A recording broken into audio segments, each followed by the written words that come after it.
Hello, everybody. We just got on, so I'm sure nobody's here yet. But we want to say hi. Happy Saturday. Happy April Fools. But this is not a joke. We are actually online with Octavia Bray, the creator of the amazing and delicious Life with Leo podcast, audio drama. Rom com and all those things. And we are going to be just chatting about different aspects of podcasting, our experiences in the space, and just writing in general. Certain genre stories, especially like the way we titled this is romance meets horror, because those are kind of the genres that we are under. And how we operate both in and out of those. But in the meantime, we're just going to let some people trickle in. And we will have a nice time tonight, a nice chill time. This is not It's not super formal, but it is going to be very insightful and informational. That's what's going to happen.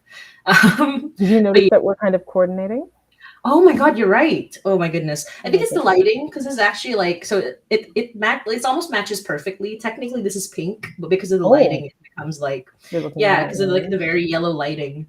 It looks very like red orange. But if we actually, I can show you like what it looks like, because I have this little cute little light here. If we switch that, ooh. If we switch that, you can see the color a little more. Yeah. So that's how it goes. I just realized I'm matching with so let me just show something real quick. I'm perfectly matching with with her outfit over here. So that's gonna come up later. But yeah, so I can start with a couple, just some introductions. This is Octavia Bray. Please feel free to say hello and like what you do, what you're about, etc., etc. Yeah. Hi, I'm Octavia. I also go by TV. So if you ever encounter me on any sort of social platform, I generally go by my nickname because I made all of my accounts when we were still afraid of the internet. And I didn't want to be found as easily. Now, it's kind of moot. But I'm the creator and writer of Life with Leo, which is a sci-fi-ish romantic comedy. And Motzie and I met on a different like podcast related panel.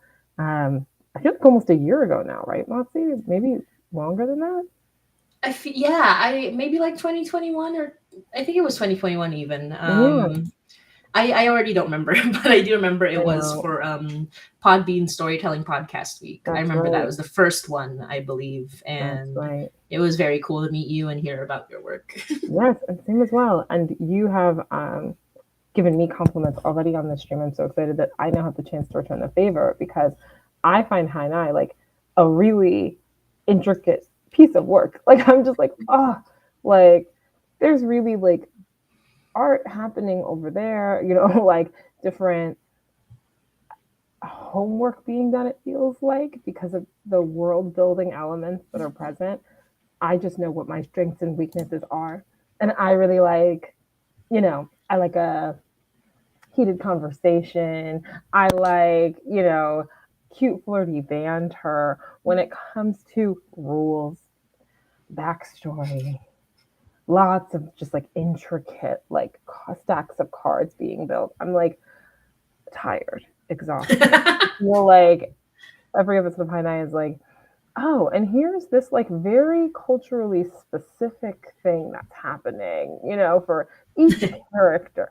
Everybody's got like a really rich, and I'm just like boggled.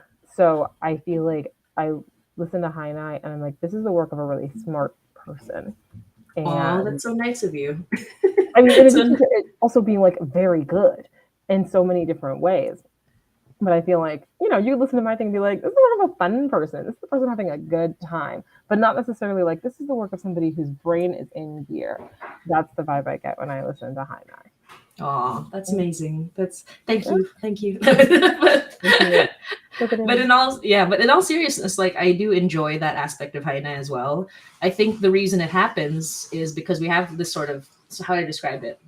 It's almost like the way I write Hainai is almost backwards. So, we have a beginning, middle, and end. We have all that. Yeah. And then we have certain like things we want to happen. But in order for those things to happen, we have to like kind of how do I describe figure out how to do it like kind of backwards. Yeah, like you're like reverse engineering your way to Exactly, reverse engineering like to the thing. And it's very fun because like me and my co-creator Reg, technically I do pretty much all the writing except for like one or two episodes. However, I couldn't do any writing at all without my co-creator Reg, because the way it works is that I am the ideas person and Reg is the how person. Like I will tell her like, this is what I want to happen, this is what's gonna happen, and she'll be like, okay, but how do we get there? And I'm like, you know what, that's a good question. Like I'm like trying to get to it. Literally, I'm like I'm making sure like, okay, I'm gonna make a skyscraper, and Reg is asking like, okay, where's the foundation first of all? Show me the blueprints, because exactly. otherwise And then like, and yeah, I do like reverse engineer and trying to figure out, how do I get there? How do I get there? And then I start like kind of putting all that together because it's a very fun puzzle in my mind. But the reason that I think like we both have a similar kind of style is because I also find just an intense glee in like what I do. I love like I feel as though, Haina is a very, like intricate story of fantasy and like horror. But I am a big lover of romance and I'm a big lover of comedy. Yeah, which is clear even in, obviously you're reading these things and you're like, oh, like where? When it comes up with this, you're like, I'm creeped out. I cannot listen to it at certain times of day because I love a good bedtime story, and this cannot be it for me. No. I understand. Despite all of that, it's like, ooh, there's always some kind of tasty little nugget happening, a little hint, a little wink, wink going on. It's good. Exactly. Yeah, and that's what I love, and I love like the reason I bring up like genre in our stories is that we technically have a genre. We have a very clear cut genre.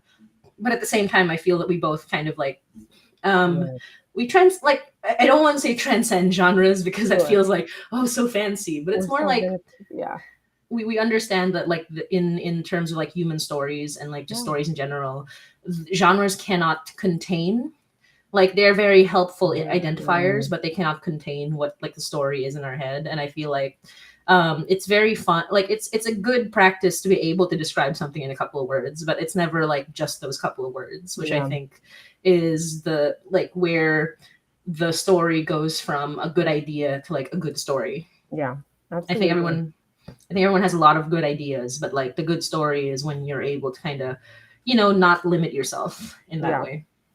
And I come from, a sort of predominantly TV writing background where they love a convenient little box. I think especially in Western storytelling for the most part, like in like American storytelling where it's like, and this is a comedy, this is an action, like you can have like an action comedy, but it's like, let's not start throwing too many things in there. And obviously there are exceptions to every, sort of rule.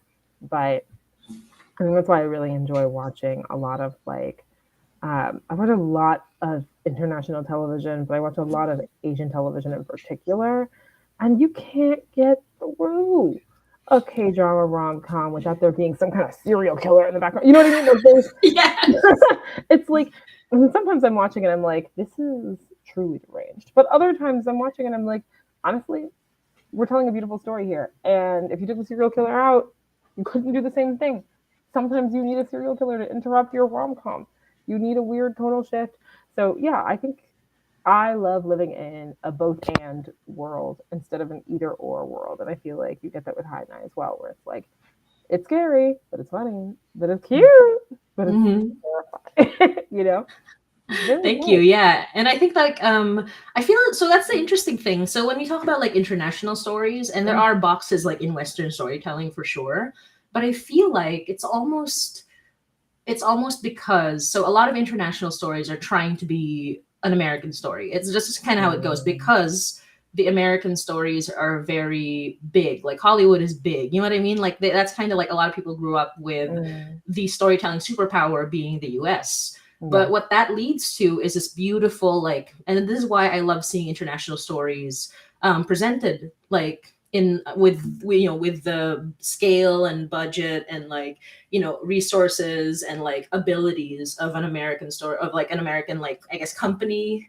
with like a mix of storytellers, because I feel like there are boxes in storytelling for certain countries, but because they are reaching out to try to be, try to like appeal to an American audience, you get this completely unintentional but like absolutely unavoidable like mix of these beautiful crossing of genres. And I feel like there's like, it's not because like I feel like the what I like about Western stories is that, there is like a mastery in the craft. Sure. There is just like, but there is like a stagnancy of ideas in some way, because like trying to make something when they know how to make a perfect thing, they just have to keep doing that thing, and it becomes We like, already it know this will becomes make us money, so we can just keep cranking out the same thing. Something you're saying though, with the idea of like, oh, there are different boxes or different ways to tell a story that exist in like each culture, and maybe those cultures or countries' way of storytelling are different, but they have their own different rules. I'm thinking about language, right, and how you view the world differently than somebody who speaks a different language. Not because it's like, oh yeah, like I speak Spanish, she speaks English, like we don't have the same thing, but like if you're in a language, if you're speaking a language that uses kinship terms, right? Like, then you are automatically engaging with the world in a different way than people who speak languages where you, like, even just like English, in a lot of English dialects, like there aren't kinship terms being used for people that aren't your related family, right? So that you think of yourself even more as an individual, or you think of, the only people that you really need to care about or think about are people that are directly related to you in some way. And so I think that's part of what I think is so great about consuming stories from lots of different places, is that, like, yes, everybody might have their own different boxes, but all the boxes are inherently different because your mind is shaped differently, right? Like you're approaching things from completely different directions. And that's what makes things really exciting and interesting for me, because not even so much like, oh, there's a stagnancy of ideas, although I don't think you're wrong, right? But like, I think a lot about perspective, for example. Like if I'm looking at a beautiful bowl, I can only see the bowl from where I'm sitting, and I need somebody else to tell me what is painted on the other side of the bowl, right? And so that's kind of how I feel. Like I have to keep watching everything else so I can see the picture of this bowl in its entirety. Exactly. And yeah, like, okay, so kind of, I love, see what I mean? Like these discussions can get very like off the rails, but in the best way possible, like very quickly. And I love that. But I guess I'll like think of like the next question is just like, yeah. You mentioned like you do work in like television writing and everything. You worked on Raven's Home, like the, or you're still working on it, or? No, I finished in season 4, and I think I know they're renewed for a 6th season. I don't know if it started airing yet, but I see. Yeah. So now I'm just developing, and then the TV lifestyle is like, some days you're sapped, and some days you're developing, and some days you're doing nothing. Right now, I'm developing. It's horrible. It takes forever, but luckily I have podcasts to see me through. So that's what I'm doing a lot these days as well. Honestly, yeah, I feel the same way. Like I work in animation, so it's not quite the same because I don't do the creative side. Like people are like, "Oh, you're an artist," but I'm like, that's, I was like, that's creative. What do you mean? It is creative, but like animation is kind of very production, so it's like it's somebody else's story. Like I do enjoy somebody else's creative vision, but it's not my own. So the nice thing to be able to like kind of tell stories in podcasting. Before that, I mean, and still now I do comics, so that's another thing that I really love to do. Yeah, and I love like just like releasing comics and that sort of thing. So that's why podcasting was such a wonderful medium to just kind of tell a story that like I can just get out kind of fairly quickly. And although like we are kind of ramping up production values and stuff, it's still way shorter of a time frame than TV series. So I find that it's very glamorous to think about like TV shows and movies, but what people don't understand is that those are like years in the making, and at some point, and like by the time you are excited about a TV show, the person who has worked on it is kind of not over it, like kind of over it, like 2 years ago. You really have to like hold on to what makes you excited about TV, like a project. If you're the person who's creating it and seeing it all the way through, because the process can be so long that unless you're partnered with people who are not just excited about it, but excited about it in the same way that you are excited about it, you'll be like, oh gosh, because I've had experiences of people being like, we are so excited for this, but they've like latched onto one particular nugget or like the opportunity to merchandise a piece of it, and so that's what they're really excited about. And then you're like, I'm just trying to make this show, this thing that feels like good and right. And so, yeah, it can be so hard. And I agree with you completely that podcasts for me have really been like, one, it's very gratifying as an immediate gratification type person. Like it's great to sort of feel the faster turnaround of working on something in podcasts and then being like, oh, it's out there. I write a kids podcast for a different production company, and those episodes are like I episodes I turned in 2 months ago are out in the world. Like that to me is bonkers. I'm like, wow, hello, like there you are. But with Life of Leo, something that I created and wrote for myself, it's also incredibly like freeing and exciting to be like, okay, I can make this thing. I can not just like talk about the things I want to talk about because ultimately, like Life of Leo is a story. Like we're having, a good time. There are obviously themes and things that I like to bring up in the work, but it's not like everyone come like sit at my feet. It's time for me to deliver a sermon, right? Like I'm just having a good time telling the story and being able to use a creative voice and hang out with these characters that I've become very close to. And with the TV projects, it's like, gosh, I hope I get that chance, or you're staffed on something where it wasn't your thing to begin with. And so then you have to really get creative because you really participate well in that process. Yeah, and I feel that's where the communal aspect shines Yeah. of like the creative process. Like whether it's small or big, there's often like you're often just not one person. Right. Even if technically you're one person creating something, you will always like the way you know that it is a story that's being told is when other people start responding to it, or you have somebody tell that story too. And I have my co-creator Reg. I have some friends who get kind of like me unhinged like messaging on their feed being like, oh, can I tell you something that I just thought about today? But Reg is asleep because she's in the Philippines and it's like it's like 3 a.m. over there and I can't message her. So I have people like that, which is really cool and which I'm really happy about. Speaking of, well, this is kind of like speaking of being excited about things. I do want to know, how's Life with Leo season 2 going? Because yeah, like what's if you can reveal any, obviously like you can't like reveal everything or like big details, but now that I have you here. Yes. Is there anything you can chat about that you're allowed to chat about at this moment Well, our in time? release date, we have one. It's coming out, I believe it's July 20, it's June 21st or July 21st. It's one of those J's. I want to say June 21st. And I know that sounds bad. It's just that that's months from now. And my calendar doesn't exist to me until I'm living in the current month. But I'm really excited about it. If you've seen the date announcement, then you see it's structured as a wedding invitation for Ellie and Aggie, Yes.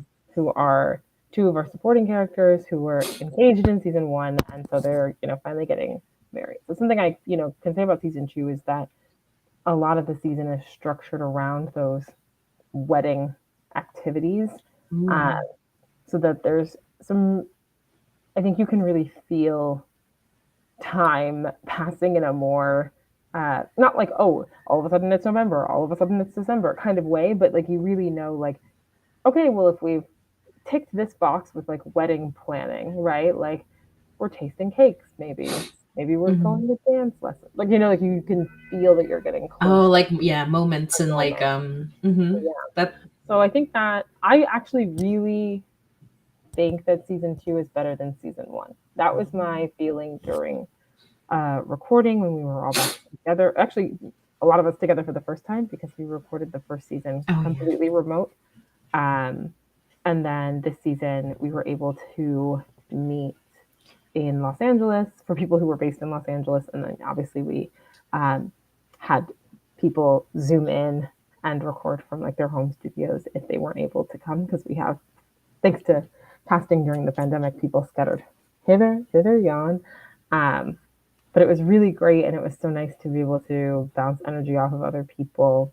Uh, Philip, who plays Michael, is very funny, and I feel like you can feel a different energy between Janine and Michael's characters this season because Philip and I get along so well that, we were just having a good time being across from each other and like telling jokes and then getting into a scene and then, being out of it and chit chatting. So it's really good. And we have some really fun new characters too. Um, some that are just there for like a moment, but one person that's there for longer is Aggie's brother, Aaron, and Ooh. he's very fun. I think, it feels like Aggie all along has had her own like Ellie sibling. Like if Janine and Aggie had anything in common, it's that they had these siblings who were just, you look at them and you're like, ugh, exhausted because they're so, you know, funny, weird, social, popular. And in Aaron's case, he's just a real sexual magnet. He Ah. just got a certain magnetism that the people love, and he loves the people, all kinds of people. Um, I love him already. happen there. Get a little bit of attitude and snark that can feel a little less. It's still like light and it's fun, but he doesn't carry the same kind of baggage that the other characters do after the finale of the last season. So he's just there to have a good time. Oh my gosh. No, I love characters like that. Yeah, so it's good. I love it when like characters have like the most upsetting, upending like moment, and then someone just saunters in like, "Hey, we're here to have fun." Yeah. Like I don't know what's going on. You guys are mad, but Yeah. Exactly. So it's I nice love to have that. Aaron because I think that was the one thing I was a little worried about. I was like, I know what I did ending the first season. You know what you did. I know what I did. And I know why I did it. But I still was like, this is a comedy. Like, people need to be yucking it up over here. So, what are some ways that we can get to the yucking it up? And so, I think that's part of why I feel like this season feels better to me because it does feel creatively stronger. I feel like I had to get, um, get smart about how I wanted to approach different things. And I think that I also I think there were choices that I made in the first season that I made because I was too precious about, like what I wanted characters to be like or how I wanted things to go. And then I think in this second season, I had just improved as a writer overall. Not just as a writer of the podcast Life with Leo, but just as somebody who had been working. So it had been 3 years between when I wrote the scripts for season 1 and when I wrote the scripts for season 2. And so I remember looking through them and being like, not me, like getting better at my craft every day. Like this is good stuff right here. So you gotta love it. Yeah, I think that it's gonna be a good time. Everybody's so funny. There are some because we have like cuts of episodes coming in now, and I just listen to them because I'm obsessed with everybody else. I want to hear their voices. Yes. I want to know what they're doing. And there are some truly hilarious lines that happen. I mean, everybody like Aggie and Ellie's characters, Aggie and Ellie's characters, Aggie and Ellie's actors, Jennifer and Angelique, they're so funny. And Angelique was in Canada the whole time, so like major props to Angelique for like being so funny in relation to like other characters, and she wasn't always able to share scenes with everyone or be in the same space with everyone. She's so good. Maximilian is so great at being Leo, right? Like being romantic and then sometimes just like baffled by like what is this? Like the life of a person, specifically these people. And Philip has a couple of line readings that I honestly like choked during recording. It's very good. I could shout out everybody by name, and I would if I could. Beth Air, obsessed. Like there's just everybody's I feel really grateful because I think that they made everything 10 times better just by being so good at what they do. So yeah. Mm-hmm. I don't know if you have Yeah. any specific questions about whatever I could tell you, and I'll tell you, yeah, I can answer that, and no, I can't. But that's how I feel about season 2. I really want people to listen to it and I'm love so it. excited. Yeah. One of our supporters, one of our like listeners actually like went and listened. Like I think they just posted like maybe a day ago. They just Yeah. finished season 1. They were like, "Oh, I need season 2." And I'm like, "Yes, yes, good. Right. I'm I I'm know, pulling luckily, you anyone who gets in." in late doesn't have to wait as long. That's it, right? Honestly. And yeah, speaking so like in terms of like the next act, I want to like first of all, I want Yeah. to say to people who if you didn't read the description, Life with Leo is about could you put it in the description, but Life with Leo is a rom-com about a no-nonsense lawyer and the very illegal android who is very in love with her. And that's kind of like the general premise. It's about many things, but that's the general premise. It is very funny. It is very adorable. It is very, and I will age myself with this one. It's very squee worthy. It's very squee worthy. Don't When was the say that last you're time you aging heard? yourself with When was the last time you what heard does that someone mean use for squee? me? Wow. Oh my gosh. And Don't age us yes, both, Motzie. yeah, yeah. Unfortunately, the other day I just saw the word glomp being used, and I like felt Oh my myself like gosh. be hurtled back into the mid 2000s. Oh man. I saw a very funny. There are two things I'm thinking of. One was somebody doing cosplay as Miss Bellum from Powerpuff Girls, and people being like, "Oh, is that Ice Spice?" Like, and Ice Spice. I was like, "No." I was like, "Why would you do this? Why would you? It's Miss Bellum." No disrespect to Ice Spice. I was just like, the kids don't know who Miss Bellum is. And then the other was a TikTok of somebody being like, okay, so what we need is a phone that everyone in the family just shares so that you can just, and I was like, a landline? A landline? Oh, so I Oh think it's like, Lord. not only do I feel old, but it's like, you're making me feel old for something that you look stupid about. You know? Yeah, honestly, yeah. Oh gosh, but yes. I don't think squee runs in that category, but yes, I do want to. But I feel as though it is the only word. Oh, there is a Filipino word. I think you'll like this one. Oh, So that's there's a funny. Filipino word. The word is kilig, Kilig. and kilig is Oh, so I think fun. I've seen this. Yeah, it's the untranslatable one. I mean, Yeah. it's technically translatable. It means like something like this, like excitement that is attached to like romantic excitement, Yes. or yes, I recognize because it's spelled like Kilig. G. Yep. Mm-hmm. I see it on like fan vids, like edit vids, when it's like, Oh, oh my gosh, like killing moments in yeah, something, killing like moments things exactly. like Yeah, that. yeah, So yeah. yes, that's why I know the word because I always know I've never known how to translate the word, but as soon as you said like, oh yeah, it's like the sweet, whatever, like the romantic moments, I'm like, of course it is. That's the videos it's on all the Yeah, time, literally. Yeah, you yeah, know. yeah, exactly. That's what killing is. It's like it's always like if there's Right. something romantic happening, or like ooh, someone says yes. Oh, hello, hello. And oh, I forgot to say hello, Chris on Discord. Thank you. And hello, Reg on YouTube. Thank you so much for joining us. And yes, it is like basically just romantic excitement. And I just love that word. There's another one. It's similar, but it's called gigil. This one's fun.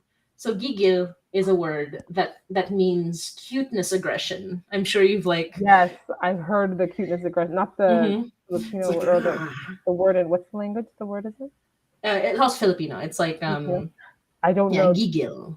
gigil, but I know the phrase Yeah, cuteness cuteness aggression. aggression. Yeah, Oh, giggle is like interesting because it can mean both cuteness aggression and just plain aggression. Like it can mean either or. But what it like means is that feeling when you're like you're just clenching your entire body, and either because you've seen something very cute or something yes. very annoying, and you're like, oh. Oh, But no, I yes, never. Anytime I see a baby with like very round cheeks, exactly. That's giggling.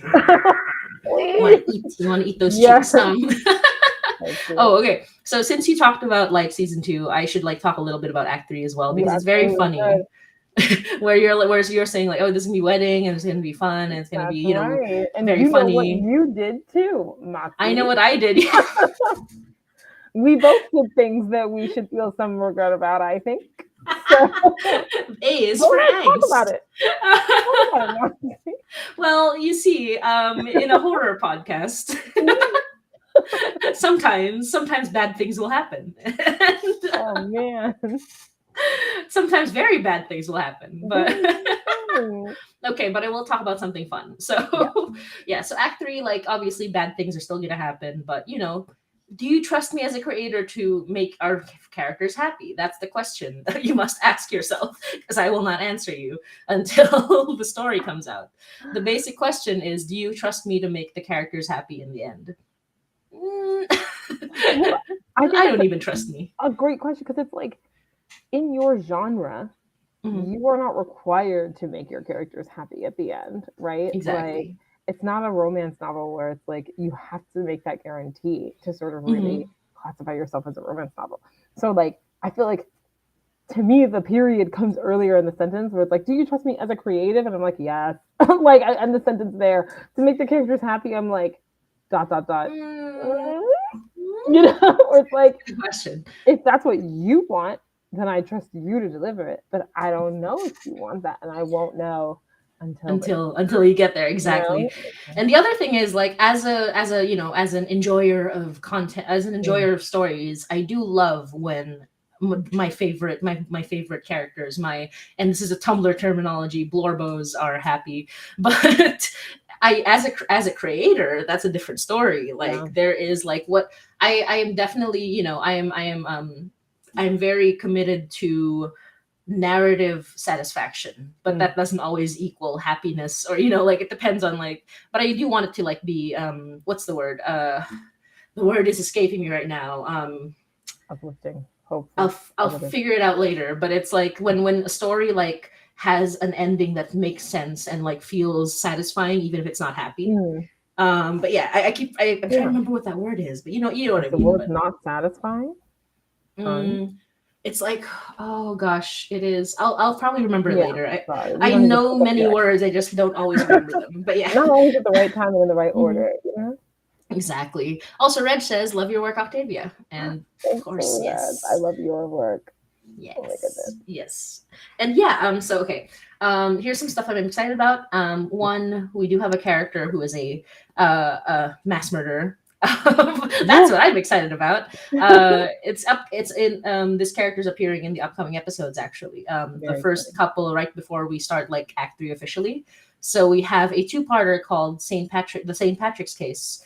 And the two-parter is fun because it is kind of semi-focusing on Donner and Murphy's, like, being they're literally murder detectives. Like, they do handle supernatural cases, but they are murder Right. detectives and homicide detectives, I guess. And this one involves, like, a murder. And part one of St. Patrick's Case takes place before Halloween. So this is like pre status quo breaking, moment. Gotcha. But part two takes place after Halloween. So this is post status quo breaking. Oh. So that's one of the things I'm super excited about. There's lots of other stuff. And like we did announce this recently because we were thinking we would announce it when it came out, but then at the same time we were like, we did want to hype the podcast, like, and the fundraiser a bit more. So Yeah. we announced that we have, I don't know if you've ever heard of Alice Dare Stewart. Yes, but I saw the post. Yes, yes. So Alice Dare worked on the podcast that inspired us, which is the Magnus Archives, Mm-hmm. and obviously on many other amazing stuff like Pseudopod and that sort of thing. And he was Yeah. very, very, like, he was very down to, like, voice a character we have that's coming. And I'm very excited. It's about Dooley is a character who was, like, a detective active in the 70s and 80s. He's a closeted gay man who was in love with his partner, who is a journalist who is handling supernatural cases. And that's kind of like, it's literally, when I thought of these characters, I was like, spin-off. Yeah. Like, Yeah. one It's writing day itself. You it's can do writing it. itself. Yeah, these characters, like, exist in the 70s and 80s. They have handling their own thing, and their actions, like, shape a little bit of what Haina is today, that sort of thing. And I fell in love with Dooley immediately because the keywords that came to me in the bath in 15 minutes was, he is a pining gay old man. There Yeah. are so many of my favorite words in that sentence. Right. I love a man who's in his feelings. More Hmm. succinctly, I love a man in pain. And pining, Yes. yearning, longing, anguish. Yearning. That's the Yes, word. that's what I There's want. yearning. And that's the I thing. can't wait Like, for him. Hainai is a horror, but it's also so much romance. There's So so much much fun. romance I there. love it. And yeah, I love doing that. I don't know, like a lot of exciting things. Like I don't I enjoy, scaring people in terms of like I enjoy making them think that something bad's gonna happen. But honestly, I don't revel in just like bad things happening for the sake of bad things Yes, happening. yes. Like, so I do want people to trust that whatever bad things are going to happen, trust the process. But also I'm just trying to scare you. I'm a horror podcaster. I'm trying to scare you. Yeah. Don't catastrophize. Bad things may happen, but I hope you will enjoy the ending anyway. And that's like kind of Yeah. how I'm going about it. But yeah, like amazing people are like doing voices for amazing characters. I'm super excited about a lot of it. I do have a photo to share. I don't know if I can share it here. Let me just figure out if I can like do a screen share just so you can enjoy this as well. We posted it the other day. It was a what you call it? It was a promo image for Act Three, and I think some people noticed that it looks kind of it looks kind of sad actually, but it is also like very okay. Let me see if I can share screen. Does that work? Yes, it does. Here we go. There. Can you see it? Yes. Yes. So you can see, and I love this. So the artist is Met Marfil, who is amazing and drew perhaps the best Donner and Murphy I've ever seen in my life. I'm like, Yeah. they're so hot. They're So, so hot. It's honestly distracting. right? That's an Right? animated person. That's so Calm beautiful. down. They're so beautiful. Why But are you so yes. gorgeous? They're so good. But yeah, like this is basically what we're gonna enter Act Three. Like this is part. Like these are like no spoilers technically, but emotionally you can see like what the Yes. situation And is gonna be in I Act Three. love it. So I'm very excited about that. I'm very excited to share a lot of stuff, but yeah, in general, that's kind of like what we're doing for Act Three. I don't know what else I can like. I'm trying to think because there's so much I want to share, and I have to stop myself because I know. I feel like that's spoilers. the Too many hardest spoilers. part because you feel so excited about what you're making. I feel so excited. Like I'm like, gosh, I wish you could just hear it all right now. Like Hmm. I'm not trying to be coy about anything. I just don't have it all for you to listen to. Like Exactly. I want everyone to hear it and I wish I could talk about it forever and ever and ever. Exactly. So I Yeah. completely relate. But I also really wanted to point out something you said that I personally really relate to Hmm. and that really strongly resonates with me is like I'm not trying to just like do bad things for bad things sake. Hmm. Like that's something I say in every meeting I take. Um, I'm always telling people like I don't really have edge. Like if you're looking for somebody to give you a gritty reboot, like look elsewhere because I am not interested in like darkness for darkness's sake and sadness for sadness's sake. Like I want to look at darkness insofar as it shows me where the light is, look at sadness insofar as it shows me where like the joy or the hope is. And then I can hang out in there, but like I'm never bringing you the next Breaking Bad. It's just not happening.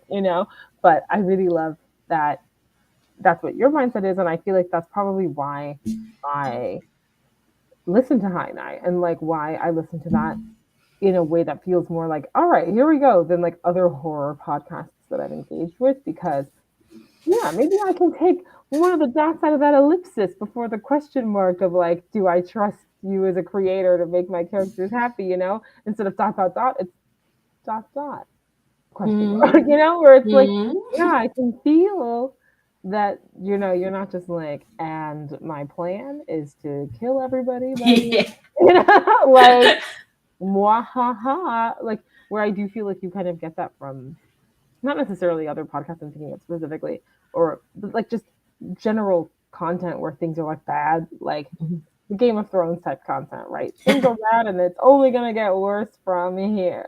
Like Hmm. I don't have time for that. Life is hard. We live in well, you live in Canada. Congratulations. I live in America. Things are bad. Okay. Hmm. But I'm to be fair, black. I come from the Philippines, so like things So you know like that's true. I know so I much do about the know. Philippines because I follow you. And so Hmm. I'm keeping my eyes open for you to Yeah. It's like so like I like to bring up this tweet that somebody made. It was something like well, it's like I think there was something like "How's your life?" or like no, it was like "Are things bad?" or something like that. "Are things bad?" And the answer was "I live in the Philippines," which is like which is Yeah. like yes, unequivocally yes. And things only got worse. So I think the reason I do enjoy like the way I do horror is kind of not in a way where I seek the horror out and kind of present it. Mhm. It's more like the horror is here. Yeah. Like the horror is present, ever present. It's always here. And Mhm.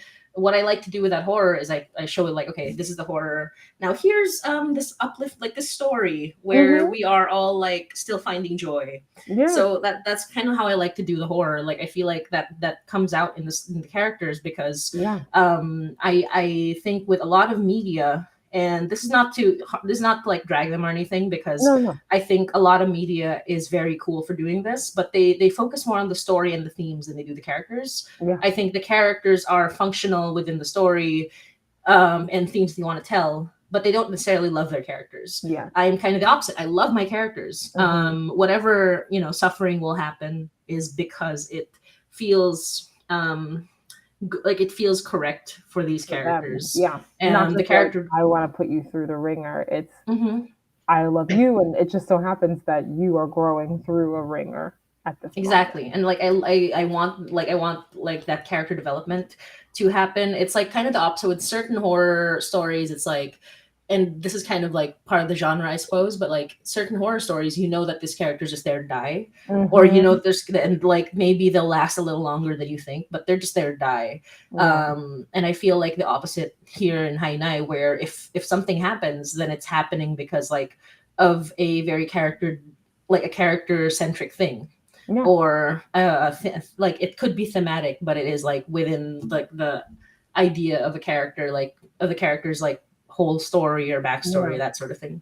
And I think that um mindset is really evident in a lot of how your podcast comes through, right? The fact that, like you said, like the evil is already here or the horror is already here. Like Motzie, not Motzie, Mary is like, you know, going out and dealing with these things to help people, right? Like it's not like, wahaha. I'm like, I'm just here doing dumb stuff, like horror movie behavior, and then mhm. like awakening and evil or doing whatever, right? Like I think the way that she moves is to like sort of advance good, right? And like help these different people. But I think also like you were talking about characters that show up just to die. I feel like in High Nine, like characters show up and you're like, oh, here you are again. You know what I mean? Like you just sort of keep seeing people. I was thinking about the DJ in the dark Oh character yes, DJ, we love DJ. and Hmm. how they like are when they first showed up, I was like, oh, okay, like a fun little interlude, and like they come back. You know what I mean? Like they're there, and I feel like things like that help build out the sense that they really live in a full world, and it's not just like five people walking around, like constantly just finding the one haunted house that's actually haunted. Like if it's they live in a community where things are connected. So, like, if a butterfly flaps its wings over here, a house falls down over there. Like, you really get that sense. And I think that's related to your character driven way of storytelling. Like, it really supports the rest of your story instead of just having, again, like, okay, well, I want to tell this story. So now I have to, like, drag my characters across town. Like, I think because you started with character first, it's like, oh, and then my characters are connected across town. Like that's Hmm. the feeling that I get while I'm listening. I love that. And yeah, like it's kind of like almost my flaw, my greatest flaw, and Mhm. this is how I explain it. So remember Langford, the villain of Mhm, the mhm. first like act. Yeah, Here, this is my greatest flaw. I to the not to the detriment, because I think it still works, but like to my own detriment, because now I have to make sure that the story fits. yeah, Every time I make a throwaway character, they are never throwaway, and I hate and I right. like every time I make a throwaway character, I'm like, oh no, but what if we do No. this? And so Right. I fall in love with characters very quickly. Langford was meant to be a throwaway villain, and then he became like main villain of like Act One, and Right. and I made him a throwaway voice, and I had to do that voice multiple times, and I was like, no, Wow. I have to do my weird high pitched British voice. You're really putting in work. It's so true. But like, I think that's. Do you keep a like show Bible for all of your? Well, not a show Bible necessarily, but I do keep like notes of like Mhm. things that I want to come back to. And sometimes I even like, and this is the amazing thing. So I have some listeners who are very dedicated. Oh, They yeah. are amazing. They're the backbone of this community. And Good job for sometimes, coming. yeah, the community is amazing. And like, we definitely wouldn't have even like made like our release goal without this community. In particular, there is one listener named Jesse who made a murder board for her high night, literally Incredible. trying to guess like everything that's gonna happen. And I was looking at it, I was like, Oh, oh. Jesse, you might be Yeah, onto something. exactly. And then sometimes I see some things and I ask my community like, oh, what's your favorite thing, or like what are Mm. things like you found interesting. They'll mention something and I'm just like, oh god. I feel like, oh god, I forgot about this, and I have to like go run back and I'm like, oh yeah, I mentioned Right. this, okay, and I have to like put it into my notes because it's like there's things that I mentioned where I'm like, oh god, I forgot that I That's so introduced good. that. You're better than me because we don't even have as complicated a world and mythology.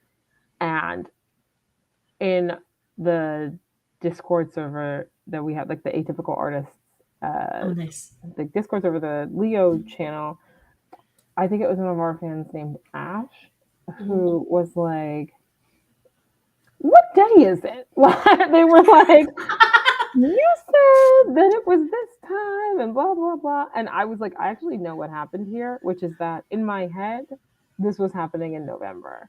And Uh-huh. then when we like got into things, like we wanted to suggest this is a release day. Like we just between world stuff and then social media promotion stuff, we Uh, messed with the timeline. It was a very much a multiverse of madness situation, you oh know? no. And I'm just out here living my best life. People are falling in love. People are falling out of love. No big deal.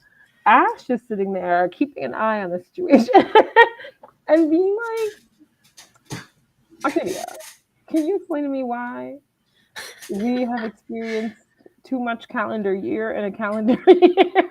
Oh And I god, that can't is so answer that. funny. So, props to you for keeping rigorous notes because I'm really vibing. I'm just like, they're in love, could be May, could be October. Don't know what to tell you. I Like, think that is totally fair. I think it's also, I think I do know like one thing yeah, that it is I think it's because when I moved to Canada, so in the Philippines there are only two seasons. It's hot and then it's rainy, and less it's hot. yeah, Right? or hot and rain or rainy and sometimes less hot. And but when I came to Canada, I was like, oh, it's spring, oh, it's summer, oh, it's fall, oh, it's winter, and I'm just like, whoa, all these seasons. So what happened was when I would write something, I'd be like, okay, I'm thinking, okay, this one episode, it's focused on how it's unusually cold. And Canada is unusually cold half the year. So it All has to the be in a time. moment, yeah, it has to be in a moment Yeah, where it's not unusually cold seasonally. So I'm like, okay, right, this has to happen in this time. right. And so because of the way I describe things, it's like, uh-oh, I have to make sure that I know like when it is. And the nice thing is, so we were like planning, okay, Halloween episode. So that Yeah, means this has to be a time frame. So that's how we kind of build around like, okay, we have a Halloween episode, that's where the bad thing happens. right. And then upcoming, so this is an exciting one, we're doing a Christmas Yeah. episode. So Amazing. because Mary is obsessed with Christmas, Love it. and it's going to be a very like big. It's going to be a very big moment in Act Three, like the Christmas episode. It's kind of like almost a halfway point. I think that's what we're Oh, planning. We're going okay. to plan to have it like as the halfway point or the turning point of Act Three, where things change drastically. And it's nice to have that like kind of I guess fulcrum around which we like move things, Yeah. because otherwise I'd be like, when is What's going 2 months, 3 months, I don't Yes. know. But yeah, Yeah. like Christmas is our fulcrum, and we did have like one thing we're like, okay, oh, here's a secret. When we when we were thinking of, okay, this is the bad thing that's gonna happen, but then we needed some downtime. So we are Yeah. like, but why would there be downtime if this bad thing is about to happen? Like, like the Yeah. big villain's gonna do his big plan why suddenly do we have like 2 months where nothing's happening? Like, what the hell is going on? Yeah. And so me and Rich were like trying to figure it out, and then immediately I was like, aha, it's like after Christmas. So this is like, obviously January, February. It's the coldest months in Canada. Like, it's the coldest months of the year. And I was like, okay, we're gonna introduce something called the deep freeze. And we're like, okay, what's deep freeze? It's where all the magic suddenly just doesn't work. Oh, yeah. And that's where you're like, okay, we have our downtime. Our Yeah, magic. that's what's gonna. The magic is acting differently. That's our whole thing. We're like, okay, we have figured out a way. Listen, it's giving That's So Raven. This is a very Raven from energy you brought into the studio, because we were pulling stunts like that all the time. I'm like, what is going on? Raven's got a cold. That's why her. That's why her. Or I guess I was at Raven's home, so we weren't doing so much with her. But it's like, what growing pains are these characters going through that could possibly be messing with their ability to, I don't know, see the future, what they're supposedly able to do, so exactly, good. I love it. And what you're saying about having Christmas as a fulcrum, that's exactly what I mean as well, with like season 2 having the wedding. The wedding, yes. No, that's exactly it. Then I think, sure, you don't necessarily, because I think I was trying to be a little more vague this season so that Ash, bless them, would not be like, what month is this? But like, we in season 1 did not have anything like that, except for a made-up holiday that in my brain rotisserie chicken. Chocolates and half off rotisserie chicken day, and that in my head was basically around November 11th. Like this sort of singles day. Mm-hmm. But then in practice, when we started promoting the show, became the day after actual Valentine's Day. So then things got all kinds of screwed up. But now that, because I didn't put real holidays for the most part into season 1. Like maybe I mentioned a holiday, but I didn't have a Christmas episode, a Halloween episode, anything like that. So with season 2, even though there aren't any actual calendar dates mentioned, because you have those wedding dates, it feels like you understand where you are in time. Mm-hmm. And so, yeah, you're smarter than I am. I finally caught up to you. I got to where you were, just a couple steps too late, Motzie. It's the proper, the time development, the proper time development, that's which right. I like. Otherwise, yeah. I'm just like, and scene. That's fair. Good. That's totally fair, though. But it worked. Like, it worked. It really worked on us. We're like, we are very invested. And I think that's what it is. Like, you don't have to have the perfect, like, I don't know, red string across like a bunch of boards.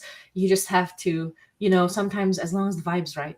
But I think that's why I admire Hannah so much, is that like I recognize in it all the things that take much more work for me to do in myself. Like I'm like, oh, Motzie has gifts that I simply do not have, and that is not me being like, I suck. That's me being, you're cool, I appreciate it. Yeah, you are also very cool. Let's just I'll just get that down right now. Okay. So while we are now on the first hour, I will just say, so we'll just like recap some things. So Life with Leo is a rom-com. It is a rom-com about a no-nonsense lawyer who and the android, the very illegal android who is very in love with her. Along with a colorful cast of characters, including siblings, perhaps annoying, perhaps intriguing coworkers, perhaps, and a lot of shenanigans involving the fact that Leo is in hiding while also should not be an android. June 21st. Yes, absolutely. Yes. I'm so excited. I supported the fundraiser when it was active. Yes. I got a very nice audio message from Leo himself. Did you pick from Leo? That's right. You tweeted about it. That you picked Leo. I know. Bless them. They did not even include Janine in the list, and I was like, you know what? Fair. No, but I was thinking, like, where's Janine? I would have chosen Leo, but it's probably because I am, once again, just a girl, and everybody else is a professional. So it's probably like, let's get the real hard workers up in here. But I was like trying to get my hands on them myself. I was like, can I get Beth aired to record something? She's like, listen to it. I'm such a fan. Um, so yeah, I'm so excited. And then Mhm. Hi Night Oh, fundraising for hi, Act Nye. 3. Mm-hmm. Hi Nye. Okay, Hi Nye is a horror podcast about a an immigrant Filipina who had a very normal and very totally not unusual shaman back babaylan heritage. And she moved to Toronto just to, just for work, and accidentally gets involved dealing with supernatural cases in Toronto. Because she saved her neighbor from a supernatural threat that just happened to happen, and they start seeing like a lot of where these things, at first it starts out as like a kind of monster of the week, and then they start seeing the connective tissue behind why weird supernatural things are happening. Mm-hmm. One of the things I'm excited for Act 3 is that in Act 2 something very very bad happened. Something very very horrible happened that is very much not to be ignored. And I want to do a, I don't know if you ever watched Buffy. I want to do a Yeah. Buffy. If you remember the prom episode. Yes. Yeah, so I want to do a Buffy prom episode where things have consequences, and Yeah. sometimes a certain number of things, bad things will happen, and suddenly the regular people take notice, and That's that's what right. I'm planning for. I mean, there are lots of things that are going to happen in Act 3, but that's one of them. That's one of the I exciting love it. things. I love Buffy the Vampire Slayer, so it's really, I took it as a personal offense that Joss Whedon turned out to be a bad Terrible, person, yeah. um, because that was my favorite show. Like, Mhm. all Yeah, time, Buffy's very like, influential, it's and it still holds so up in a lot of good. ways. Hmm. Uh, just so great. Oh, I feel like you were saying something about High Nine, and I wanted to give you more praise, but what could it have been? I don't know. We'll have to Ooh. let it When come you back. remember, let me know. I will. I we can like actually, okay, here's another topic that I think you'll enjoy. I'm So, ready. obviously we are podcasters, and Yeah. so we meet a lot of other podcasters in the Hmm. space. What other podcasts have you been enjoying quite a lot? Oh, you're like, oh, roll up your Yes. sleeves, and please do tell us a little bit about like maybe like what a little bit about them in general, and then what you Yeah. enjoy about them. I mean, honestly, my favorite podcast of all time. I've said it before. I'll say it again. It's Wooden Overcoats. They ended. I think it was just this past year in Pretty 2022. recently, yeah. Um, so I personally am devastated, but it's really perfect. Their little opening spiel is that Rudyard Funn owns a funeral home in the tiny village of Piffling Vale. He used to be the only one. He isn't anymore. Like this rival funeral home owner that moves in across the square. And now they're competing for business, and it's it's honestly everything to me. Like I love that podcast. Um, just really thought that it had an impeccable blend of comedy and heart, and I cried a lot in the third season, and like sent a very like weepy message to the Facebook group moderator, whoever, like, because I'm in a Wooden Overcoats like fan Facebook group. Nice. And I was just like, thank you so much for this beautiful. Like I love it. So like even though it's over, I very very very much recommend it. I also love Victoriosity by Chris and Jen Sugden, Mm. which is set in like the sort of alternate universe steampunk, even greater London, and it Mhm. follows um, a detective trying to solve this like, I think the first season is just a weird and wacky crime, and he Ooh, is accompanied by a journalist, like a female journalist who's just moved into the city. And mostly it feels like she's, getting underfoot, but they obviously have a very great rapport as like oh, detective with his, hanger on. And journalist it's and detective. it's Ooh. so good. It's another one of the podcasts that makes me feel like high night, not because it's a horror, but because it's like you can tell smart people wrote this, Huh. like they've also really built out this alternate universe London, and they're so funny. Another podcast where I'm actually breathless with laughter because the characters are so funny. I'm laughing just remembering lines that I really love. So You like gotta send me the that's, link. I will send it to you. It's an all Yes. timer. I love it. I love Arden. Mm-hmm. The sort of like mystery. It's a fictional true crime podcast. Ooh. Mm-hmm. So the first season you're following this journalist who teams up with a kind of disgraced ex-cop to solve the mystery of this missing woman. And it's like, whatever happened to Julie Castle? So the whole show is following them trying to track down this woman who died, and they don't know, like, who was behind her death and disappearance and all this stuff. And it's a mystery, but it's also very funny.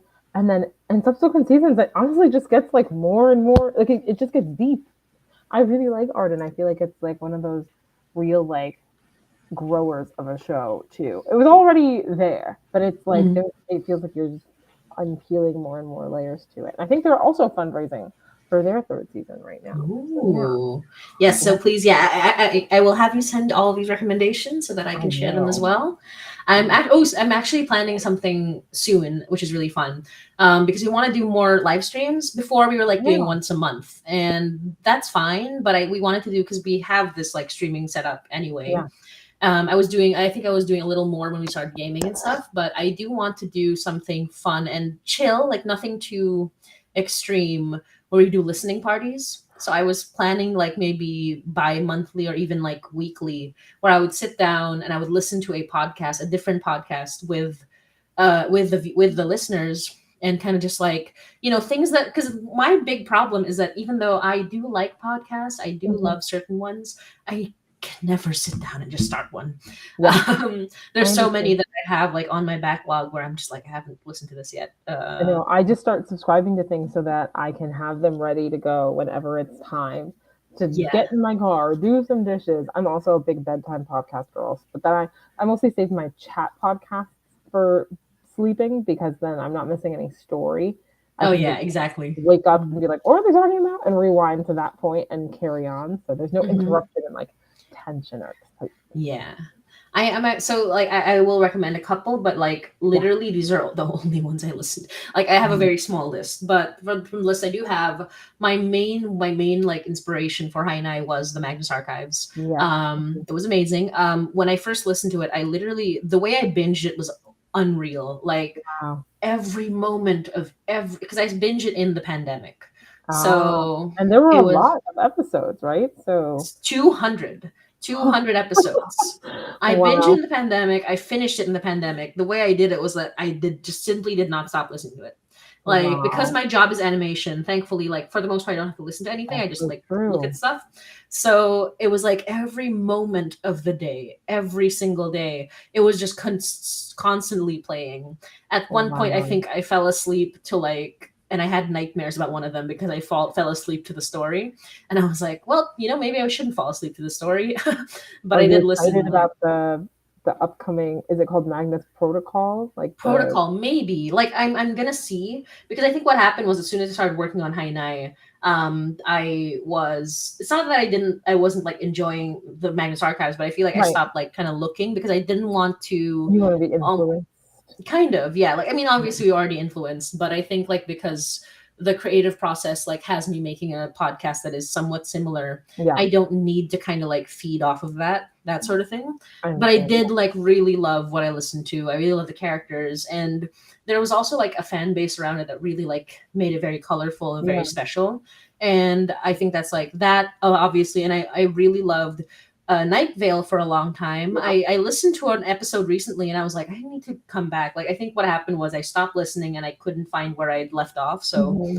I just stopped listening altogether. But it is just perfectly solid. I think Yeah. the one, like, I guess it's not really an issue. It's like kind of the feature of the podcast is that it's not continuous. It Yeah. is more like there is some continuity, but for the most part, it is meant to be enjoyed like Right. at day to day. So that's like obviously there's like a certain amount of uh um what do you call it, like just time and like effort you can put into that, but I do Yeah. find it to be very comforting. I forgot how much I love the weather in that night, like the weather when they just Yes. play music. I Yeah. was like, gosh, that is just, it's just banger after banger. So I'm probably gonna go back to that.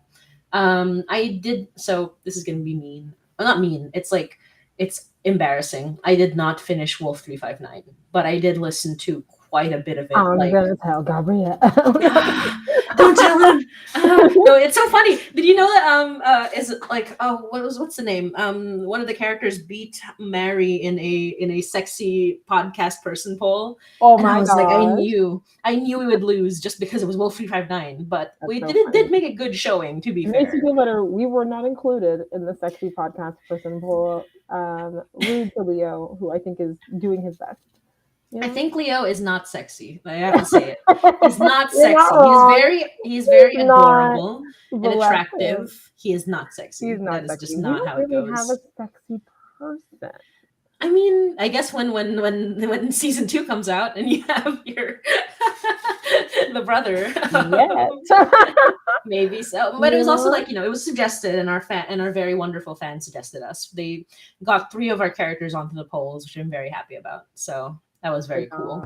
job. And yeah, like the creator of like the polls was very nice. It was like hyping us up as well. It was awesome. Yay. Just a wonderful community thing.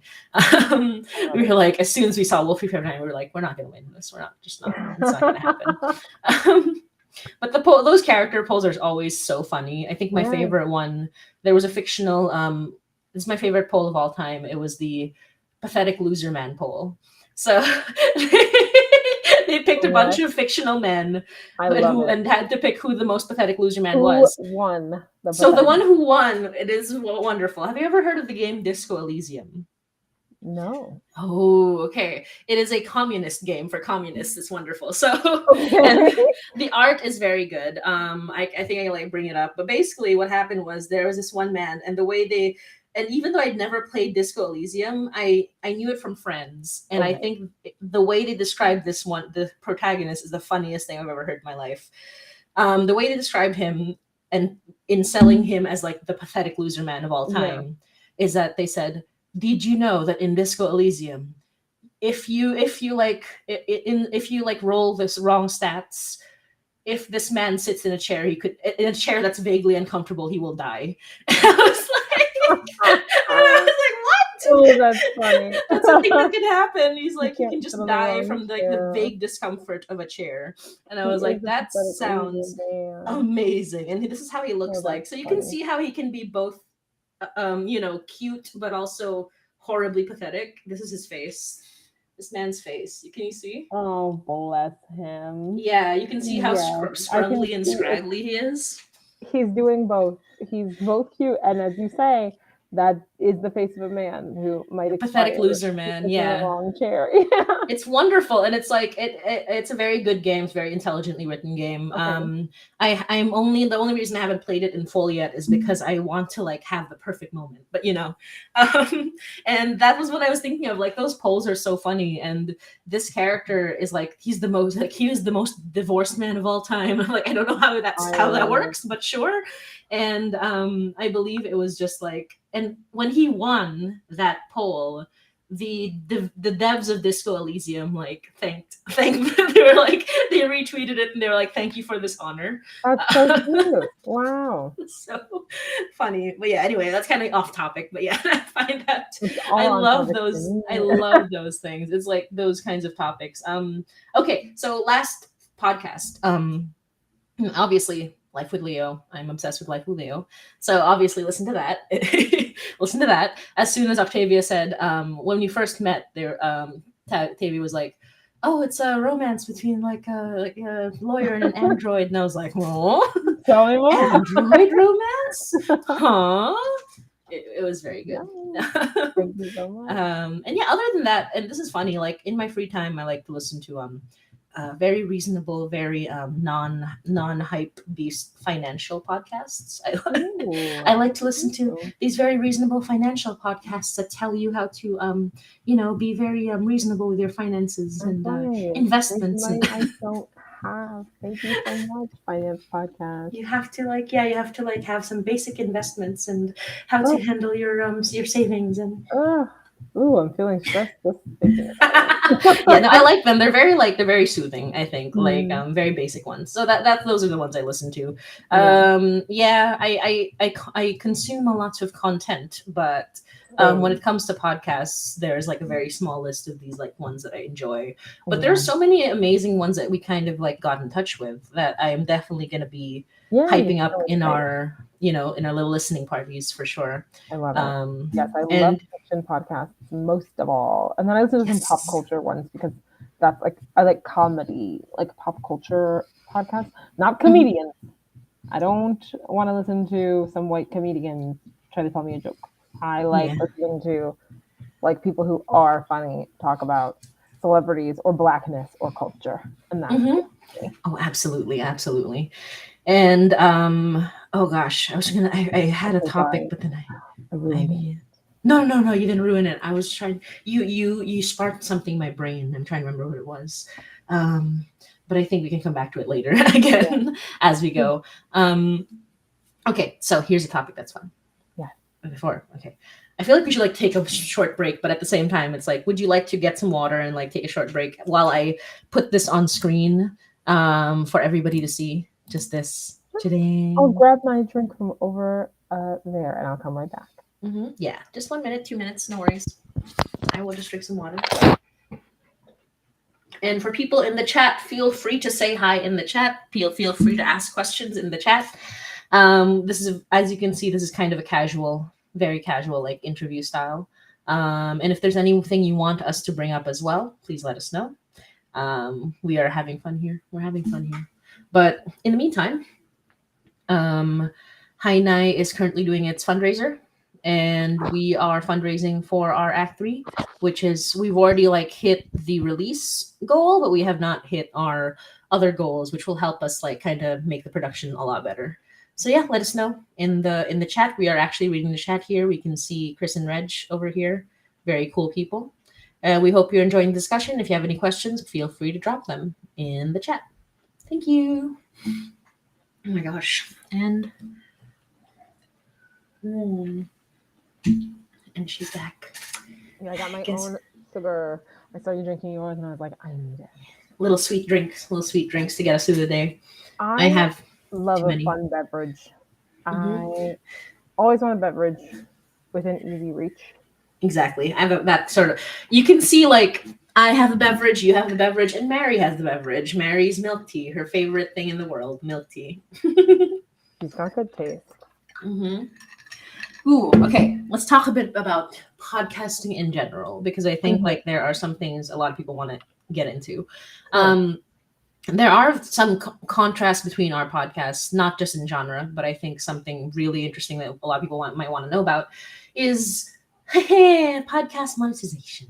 So Ah, we're not gonna go deeply into it, but I do no. want to like kind of so our podcast is not monetized technically. So we have a Mm, fundraiser and we have a Patreon, and those things do help us with like fees and things, and we do yeah. have like a bunch of other things where that helps us with our fees, but in general we are doing this all for free.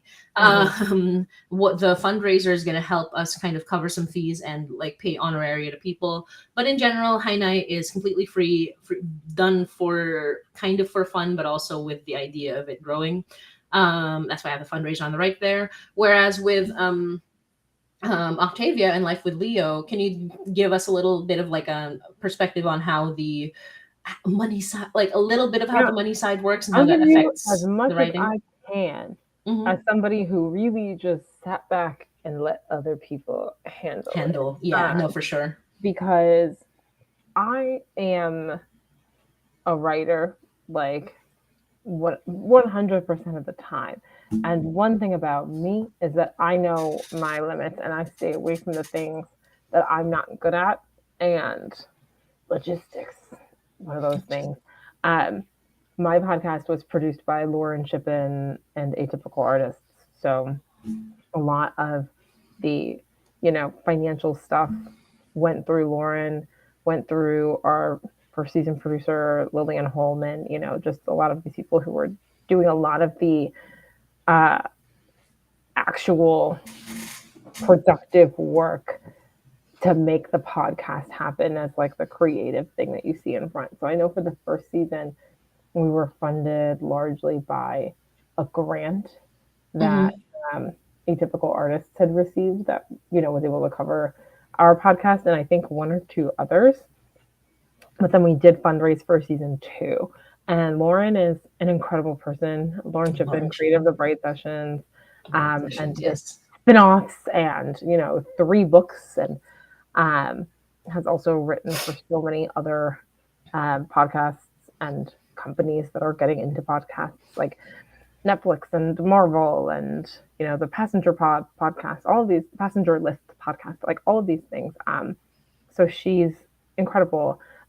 Beyond just being an incredible, talented, and prolific writer, she's also a really amazing human being who really walks the talk of like reducing exploitation, making sure that everyone is getting paid what they're worth. And so that was what, she really made sure that everybody was getting paid like a fair wage for everything on season 1. And then similarly with season 2, although I did not get paid to write season 2 because I wanted it to get made. Oh So yeah. I Mm-hmm. got paid as an actor for season 2, but not as a writer, because I was 1000% down to do that. But we made sure that everybody else got paid for the work that they do. And I think that that is the hope for, you know, all podcasts, right? That like we can achieve that, but I know it's so much harder with independent podcasts. And it's so hard when you have all these, you've I think differing voices, lots of different voices with lots of differing opinions about like just get in your closet and make it versus people who are like, don't work for free and devalue yourself. Like I think that sometimes you just have to take a look at where you are and try to get as close as you can to where you want to be. Um, and so like when you get the opportunity to start like paying people, um, then you can take it. But I know that also Lauren's been publicizing a lot the production handbook that she put out through Atypical Artists for people who Mm-hmm. want to make um, their podcast. And I'm sure there's a whole, you know, budgeting monetization section within that. Um, yeah, for this season, we crowdfunded as well. We did meet our goal. Um, and Eddie Louise was our like point person for all of that crowdfunding and did an amazing job. And I think that was really great because it felt like that campaign really was imbued with the spirit of the show itself. And I think that that's a really big part of getting people excited about what they would be putting their money toward, right? That, like, yeah, you're getting messages from characters. She had this amazing idea to partner with this romance themed bookstore in Los Angeles. So Mm. at a particular level, you could get like an add-on perk and pick from 4 different romance novels with I remember different that, yeah. genres and get that, included with your rewards. It's just really cool stuff. Um, but in terms of like money that I'm making from the podcast now, um, I haven't made any in the past couple quarters, but every quarter Lauren sends like a statement of this is how much we made, this is how much you get from it based on like the contract that I signed with Mm. Atypical when we made the podcast. Um, so that's how I did make a certain amount of money for season 1 from a writing perspective, and then I won't see that same amount for season 2 because I was like, I'm not writing. We're Oh. saving, or I'm writing it, but I'm not getting paid for writing it. We're saving Mm-hmm. this money. Um, so yeah, I feel you completely that, especially with season 2, it really felt like this is just something that I'm making because I love it, like, and I want to see it exist in the world.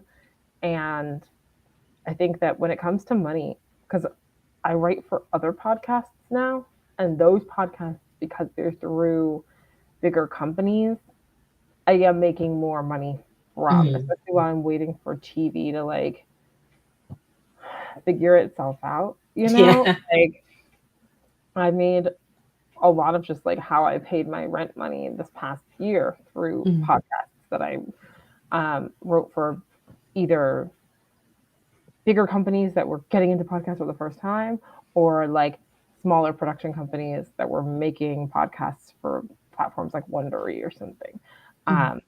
And so then it's like, oh, I'm making like a certain amount of money per episode.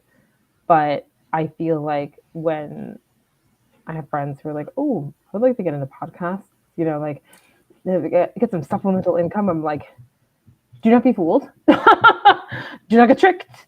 This is not the place to come if you are like, I too would like to get rich writing for audio. Look elsewhere. Yeah, exactly.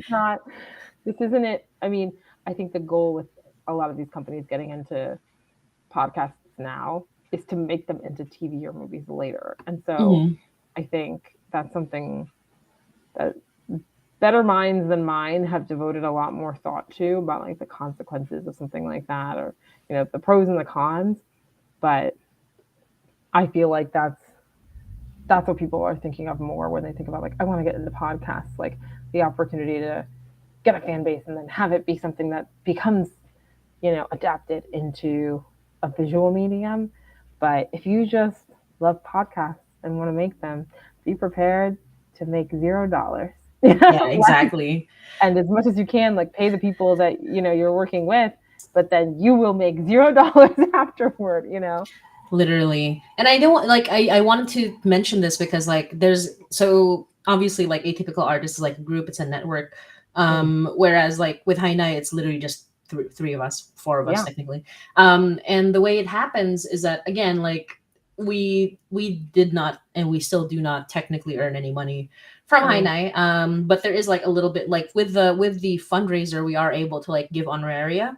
Honoraria being kind of like, it's not payment, but it is like a gift of money as thanks for volunteering work. Right. And that's like what basically what we want to do for everybody who has like contributed to High Night. And of course, like future people who are guest starring, we want to make that clear. It's like whenever we ask somebody to like guest star on High Night, unfortunately, nobody is getting paid, but we do want to like, you know, like we want to give you something for your efforts. And so there will be like money, but it's not like a payment, because if it was a payment, it would be a proper wage, you know? It's like, that's the difficult part. That's like, you have like, there is a very big difference between getting a bit of money for something and like having a wage that is like actually appropriate for the work that you're doing. Yeah. And I think like, again, smarter minds than I are going to phrase this better, but I think it's so great that you are calling it, if you're distinguishing between these two things as like an honorarium and like a living wage, not because it's like, oh, you can't pay people, right? But because it's like existing in that space of like, I'm not gonna trick you or anyone by calling this amount, you know, like a payment. Like I recognize that your writing or your acting or your whatever contribution it is, you know, is valued more highly than this thing, but this is what I can give you. I think it just, again, I feel like I only, how to say this? I was about to say I only meet good people. I'm sure I've met some bad people, but I feel like the people that within the podcasting community, I like feel like, oh yeah, like that's my friend over there. I feel like I only know good ones. You know what I mean? Like you're good vibes, Motzie. Thank you. And yeah, like I mean, it's wonderful because like that's part of it. Like when you befriend and like get to know people in creative spaces, you always want them to succeed. And I think that's like, so the way we do it in High Night is like, other than the fact that, you know, I'm trying to give honorary to people who are, you know, contributing to High Night. The other thing is I like to, so here's the thing, it benefits me a lot and benefits High Night a lot, but it's not something that we do strictly to benefit this. So I like to commission friends who are artists. So I have a lot of friends who are artists. I follow a lot of artists. I love to commission them based on like their commission rates. The thing is, I cannot sell any of their work because that a commercial commission, like a commercial, like if it's commercial, it would have to be at least like 5 times the amount that they're charging me for. But these are like personal commissions. However, they do allow me to use them on social media. So what happens is in social media, it is so difficult to advertise podcasts. It is so difficult. Like people aren't gonna like stop to listen to something that just like comes up on their feed, like if it's more than a minute or like more than 30 seconds. Right. Whereas if you show them a picture and the picture looks really cool, like, what's this? You know? And so it benefits us in that way. But at the same time, it also allows me to help my friends who are artists who are like doing commissions. And this is all out of pocket. Like, Hainai is out of pocket. Hainai is completely out of pocket.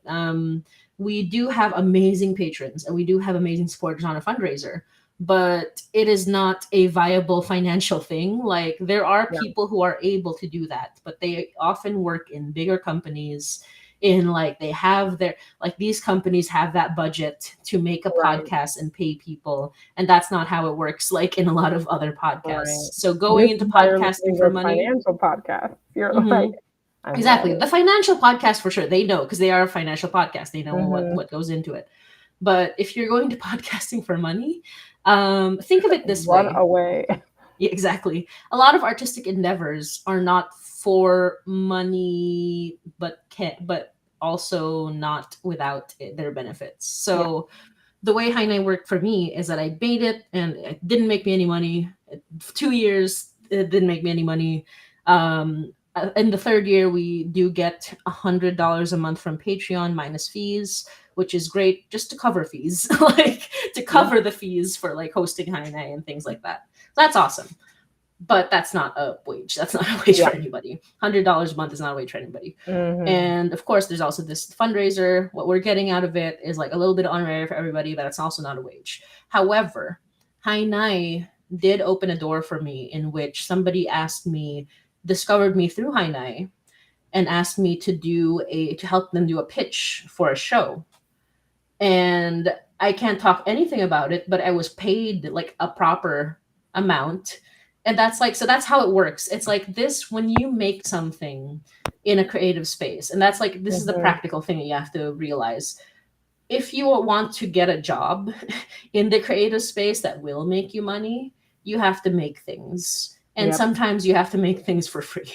But it has to be something that you really believe in. It has to be good, something good. And that's what a lot of podcasts are. It's a story that people think is good. And sometimes people will like it so much that it'll become something that gives you a lot of money. But that is a chance. It is not a guarantee. Yeah. So it's like the working for free thing. Because I personally, the time for me to do anything for free is long gone. That's just how but not in terms of like, oh, podcasts, but like I just am really about cherishing myself these days, right? Like reducing stress, reducing dread, and just sort of generally being like, I think all human beings are entitled to peace and happiness. Like I think that's just, that's all we should be caring about anyway, but then we live in, again, a world. So, but I do feel like you say, sometimes you have to make things. And I feel like as a creative person, sometimes you just feel that thing like inside of your chest that is like, if I don't make something, I will explode. Like I will actually like burst into pieces. And so then I think that for me, when it's absolutely inevitable that you must make something and you must make it for free because you can't do anything else, then I think it's, to me, the line becomes like, make it for yourself, and not for somebody else. Like, I think that's where like you avoid crossing over into being exploited, because that's also what I mean by like cherishing myself. I just won't let myself be exploited anymore. Exactly. And so I think that if you are making your own thing, then, you're caring about yourself, you're caring about the work. And then anybody else who's participating in it with you also has to feel like they're part of that, process and things, so that they're not getting exploited either if they're working for free, right? That it's like, I'm acting in this thing for myself as well, like I'm doing this and that's why I feel like when you get a bunch of like young and hungry, or not even necessarily young, but just like people who are creative and hungry and want to do those things together, then it's a way where you can make work for free without being exploited. But like, I would not apply those same rules to like Corporation A wants you to come do work for credit. Like, no, Yeah. they've got the money. Make them give it to you, and if they won't give it to you, then go work for free on something that's all yours and that you get like the rights to and the credit to and all of that. So that if you're working for free, you're not working under a boot. Exactly, exactly. And the thing is, when people will tell you like you can work for exposure, or like they're even like the big companies, like if somebody tells you like, oh, you can work for this big company, but you will only receive this much, or you won't receive anything at all, you can do better stuff on your own with your own time. Mm-hmm. Like this is not like something where because you work for this company and for free, you will definitely get opportunities later. It is like Exactly. you can make those opportunities yourself. Exactly. Like I And did in a not lot work of for those any company for cases, Hainai. sorry, please, please. Oh, You have sorry. No, I was just saying, like, I did not work for any company to make Hainai, and I still Mhm. don't. And yet, I have talked to some of the most amazing people. Like, I have connected to the most amazing, like, Yes. opportunities. And I just did that with my own thing for fun. So, Yeah. like, that is a thing. Like, put that energy into something that you would enjoy, even if it's not necessarily your story. If Right. it's something that you believe in, Right. that'll, like, It'll pay it'll way satisfy greater you. dividends to you than Mhm. working for, especially when you're saying like, oh, corporation that's like work for exposure or do this. Like, if you say no, it's not like, oh no, but I would have been famous or this or that. They will just replace you with another person that they will treat as nameless and faceless. Like, not that that person is nameless and faceless, but that like going in to work for like insert evil empire here is not the gateway to superstardom that they position it as, because you will essentially be nobody to them, and they're proving that by not valuing you at what you're worth. Exactly. um, and I was talking to my therapist. I love therapy. um, because I was turning down this job, and really I really wanted to turn down the job because it was not paying me enough. Like, the rate that they could offer wasn't enough. But I also was really stressed about turning down the job because it was like, money is money and I do need it. And my therapist put this so well that I've been thinking about it ever since, where she was like, think of it as buying your time back. And honestly, at a price much lower than what it is valued. Like what you're going to be able to do with your time, like the work that you're going to be able to make, the value that you're going to get out of that time that you're not using on this project that you do not want to do, is going to be worth way more than this small amount of money that they've decided is what your time is worth, right? Because it Mhm. wasn't just like turn in these deliverables for this much money. That's discounting the time that goes into making those deliverables, right? And all of that time that you're doing work for somebody else that isn't paying you what you're worth is taking you away from stuff that will pay you so much more, even if it's not paying you in money, right? Mhm. Like, it's paying you in like a high piece, like a work that you love and that's giving you these opportunities to open these different doors. And if you'd, you know, done some other job that was like, Motzie, we'll pay you $10 an hour, and you'll be crying into your laptop screen, your tablet, while you're doing whatever, but you'll have the chance to work with such a cool thing. Like, you would listen, I believe in everybody's individual ability to make the best of whatever situation, but you wouldn't have high that, Yeah. like, you would have made something for somebody else and you would have made less than what you were worth, and you wouldn't have anything that was very like Motzie and Reg and your third person whose name I am not aware of at the time to show for it. You know what I mean? Like, it would just be that corporation's thing. And now you have Mhm. this very specific, cool, like calling card that's so indicative of like your voice and your style, and has a fan base. So like you prove to other people who then now do want to work with you, like, I didn't come here to fuck around, right? Like, I know what I'm doing. Mhm. So I team Moxie all day, team choosing Thank yourself you. all day, Yeah. not in a way where it's like nobody else matters but me, but in a way where it's like, don't let yourself get You matter. exploited. If it's between exploitation and working for yourself, work for yourself every time, is what I Mhm. say. Yeah, and I will say this: the thing that I worked on that is the most famous thing that I've ever worked on. Not my best experience job Mm, wise, but I still value it because it was a proper job where they paid me properly. yeah, So like it's not gonna be like I think one of the things, but I do want to mention this. So one of the things I want to stress is that it depends on you and what you can do as a yeah, person. But basically, everyone is different, and you can make a really good podcast either by putting all your time and effort into it, or by doing it on the weekends while you have a full-time job, yeah. which I is think what this I is such do. a great and important thing to bring up as well. That Mhm. like everything that I am saying and that Mati is saying does not require you to like quit your job, live in a van, like I'm not an advocate for that either. Jobs are just what pay you. I think this is what I really want like underscore in my own life. Mhm. That like work is what pays you. And we do unfortunately live in a society where we need We money have to to, yeah. eat, right? And Hmm. like money to pay rent.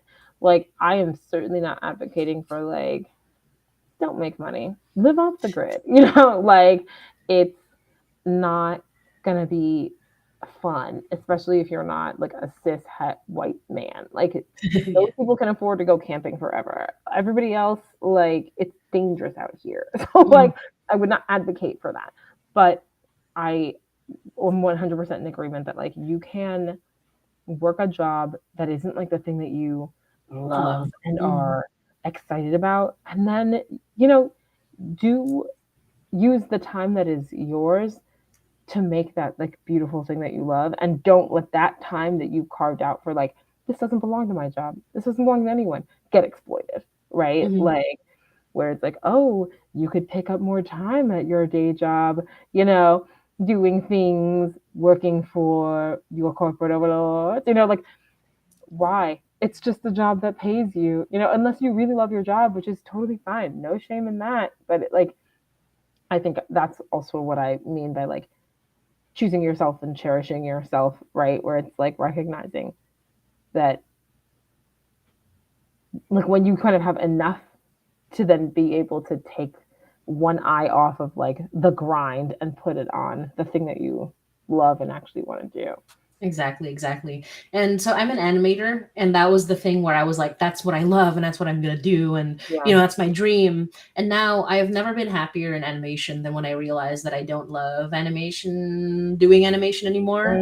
I don't Mm, love it, but I think I'm happier now because I realize it is a job, and this is the amount of energy that I will put into my job, and yeah. this is the amount of money that I expect to be paid for my job. And Yes. it is such a reason, like when I went, I still love animation as a whole, like as a Yeah. medium, as all the anime. I love consuming animation, and I love seeing the animation that I've done. But when it comes to like the work of animation, it is work, it is work, Yeah. it gives me money. The money I put into hainai and other things that I enjoy, I am very Exactly. happy. So please do find that balance. Find a job that'll pay you well but give you time, if you are able, like if that is within Yeah. your power. This is like like whatever you're able to do. Hmm. Try to focus a lot of that time and energy into something that'll make you feel fulfilled and happy, or at least relaxed after, like when you're stressed. Right. You don't have to make something Right. if you don't have to. Everything that we're saying comes with that asterisk of like, if you want, you know what I mean? Yeah, Like, exactly. If you there's want to do no that. judgment of like, if you don't want, like, quite frankly, there have been times and there will be a time again where I'm like, I'm done now. Like, I just want to sit and eat as many sandwiches as I can get my hands on. Like, I want to walk around in the sun and I don't want to have to do anything. And I think that's perfectly justified. We live in a world that tricked us into using money. Money. Like that's ridiculous. Capitalism. Food grows on Capitalism. trees. So, Yeah. it's very Exactly. frustrating. And I think the idea, yeah, of like loving what you do is also like kind of a capitalist trick, right? To like get you Mhm. to want to commit to your job more than you commit to either anything else or commit to your job at a level that is Not silly. healthy. Yeah, Yeah, it's very exactly. silly. Exactly. Unhealthy. Even if you do love your job, you know, at the end Your of the job's gonna day, love you back. It's Exactly. Your job doesn't love you back, and at the end of the day, when your day ends, you're done. Yep. One of the other things I like to do is, and don't tell my company. When I mean, I do finish my work on time and everything, Yeah. but whenever I feel like, oh, I want to do something for High Night, I just do it. Like, what are they gonna do? I do my stuff on company time. That's fine. Right. Like, Right. as long as I Because do my they do my expect job you well. to do company stuff when you're not in the office. They'll be sending you emails. They'll Exactly. be wondering where you are. I'm asleep. It's Exactly. 9. You know, as far as you're concerned, I'm in bed. I could be awake watching Love is Blind. None of your business. It's 9 p.m. Yeah. You know, like go away. I know we're podcasters, but let's just give you some advice on jobs. If you let them, if you know, they what's that word? If you let them take a step, they'll take no Oh no. yeah, give them an inch and Give they'll them an take a inch and they will mile. take a mile. Exactly. Hmm. That's what happens all the time. You have to set your limits. Yeah, Very good. I Okay, so love we're boundaries. what's that? I just said I love boundaries. So Exactly. Boundaries are wonderful. Have some boundaries. you got this Also, with here. okay, so here's the last bit of this because see how time flies. We're in It's our last 20 flew. minutes. It is so fun. That's how it happens with every single stream, and that's why I want to do more of these. But yes, so the last thing I want to do Yeah. is okay. So I'm trying to decide which one to ask first. One, okay, this is what I'm gonna ask. What is a thing, Yeah. anything at all that you love right now? It's either a thing you do or a thing you're watching or Oh. listening to, or just something that like it makes you so happy to think and talk about right now. Was first I looked over there because it's too far away to grab, but my friend got me a present and I'm obsessed with it. It's just a bag. Show me. Go ahead and grab it. Okay, hang on. I'll be right back. Yes. No worries. No problem. Go ahead. Yes. And I will also grab.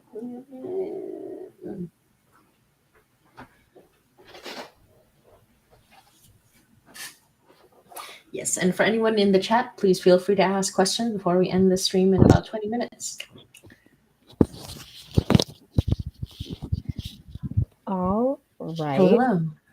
So it is this Ooh. sort of little yellow Oh, that's so crossbody cute. bag. She That's so was on a cute. trip. She went to she went to Vietnam mostly, but then she stopped in Korea for a while, and she went to this place where you can make bags. Like it comes with a shell, but you pick the patches and stuff that go on. Aww. So like everything that's on here is like really relevant to me specifically, except for the dumpling, which she feels really stressed out about because it was the last patch she added, and she's like, "Oh, I feel like the dumpling is more of a me thing than a you thing." So I was like, "It's okay, you can be the dumpling." Oh, But like it's I love friendship. zeros, so like that's on here, and a mushroom once grew out of my bedroom wall when I lived in Philadelphia, and she's never stopped talking about it. So like, that's there. That's so And funny. then on the back is like where all of the patches that are a little more like keep them close are, because it's like Oh, cute. you're doing well, because I'm always stressed about whether or not I'm doing a good job. That's And awesome. then there's patches that say health and happiness on them, and so like these list of important things, like a checklist of things, and health and happiness. That's so So this is, adorable. I like just got it last weekend, and I've been wearing it every day, taking it around, and I feel so cute when I like open it and rummage around inside, and then I close it and I do a little pat pat, you know. That's so cute. I love that. I love that so much. It's so sweet. Yeah, and like, okay. I'm trying to think like I mean, there's some things where I'm like, I feel like I should do less of it because it's like gaming and things that I do because I'm so busy that it's a very like stopgap solution.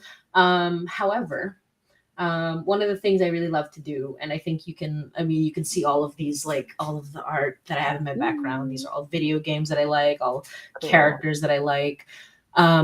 But obviously I love I love comics, I love books. I have let me turn this thing real fast because I think you have to see this is not the background that I have, but it is the background that if you look up, it's my bookshelf full of books, That's a comics, and beautiful figures. bookshelf. and my light that's just like there. I love it. My very wonderful bookshelf. So I love my comics. I don't want to mess it sound too much, but yeah, like so it's like I surround myself with the things I love. The last time my sister or my mom came to visit, she said that my apartment looked like a college student dorm, and I was like, I feel so personally attacked. So now I have transformed it into, because I got new furniture. I'm very happy with all the new furniture. Adulting, Congratulations. yeah, so much new furniture, including this bookshelf. And now I have transformed all of my special interest things into, from a college dorm into an I love artist's it. loft. Exactly. I think that's great. I am always like, I need to get new bookshelves, but I'm waiting because now they feel like too much of a commitment because I want to move. So I don't want to get a bookshelf Oh, fair. and then Yeah. have to move the bookshelf. But yes, I love books. I don't think I mean, I know you said it's different now, but it does give artists loft. It's not giving college student dorm at Yes. all. It's just like, Yes. here are all of your objects about which you are passionate. It's beautiful. Yeah. And also one of my favorite things is like I found so many like really cool picture frames in the dollar store. Picture frames are expensive. Yeah. So like They getting them are. for $4 a piece, it's like, yes, it's perfect. Right. It's Yeah, now I perfect. frame this stuff. Exactly. Exactly. Now I can like make it more professional by framing all the art that I collect anyway. So that's Yeah. what I like to do. I and like I've been living in Toronto for 2 years now. Mm. 3 years now, 2023. But I have not explored it enough. So my favorite Mm. thing now is kind of like being able to explore it more, check out. My favorite thing is cafes. Like I'm very boring. I Sure. don't want to like I will do a physical activity with you if you are my friend, but at the same time, if you ask me what I want to do, just Yeah. visit cafes. I want to go somewhere where I can Speaking sit my down and language, have a sweet Motzie, drink. I spent the morning watching my best friend's boyfriend do a Tough Mudder. Have you ever heard of these No, things? what is that? It's like an obstacle course race. So they do them in like 5K, Um, 10K, 15K lengths. When I tell you this is the whitest event I have found myself at in quite some time, I am not exaggerating. But I was out there and I was like, wow, this is what people do for fun. Like, and when I say obstacle courses, I mean like torture obstacles, like crawling through this container filled with tear gas uh, and do there's one called the Arctic Enema where you like jump into like an ice like and it's not just ice cold, it's like filled with ice in addition to being cold water like thing and you have to duck underneath, you have to swim underneath because they have barbed wire at the top of the thing so that you can't just try to hop over and not dunk your whole body. It's grim. But I was like, me, I would rather be in a cafe with a good book mhm. and a good beverage. Exactly. So I Exactly. hear you.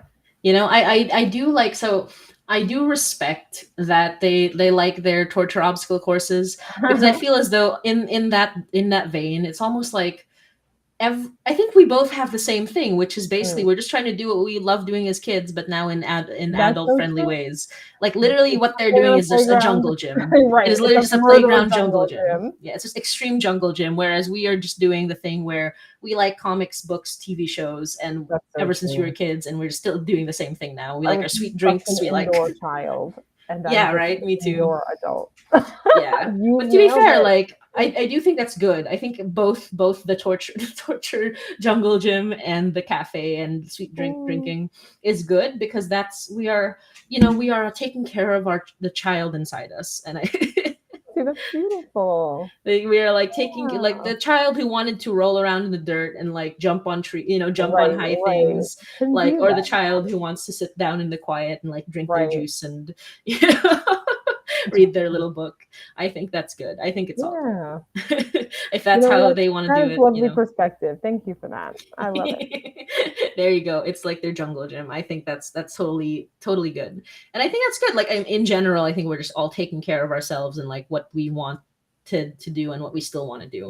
I Mm. don't think we have to like operate under certain illusions anymore. If we're gonna have to work for life, then we Yeah, might as well do fun things that make us happy. exactly. Hmm. Yeah.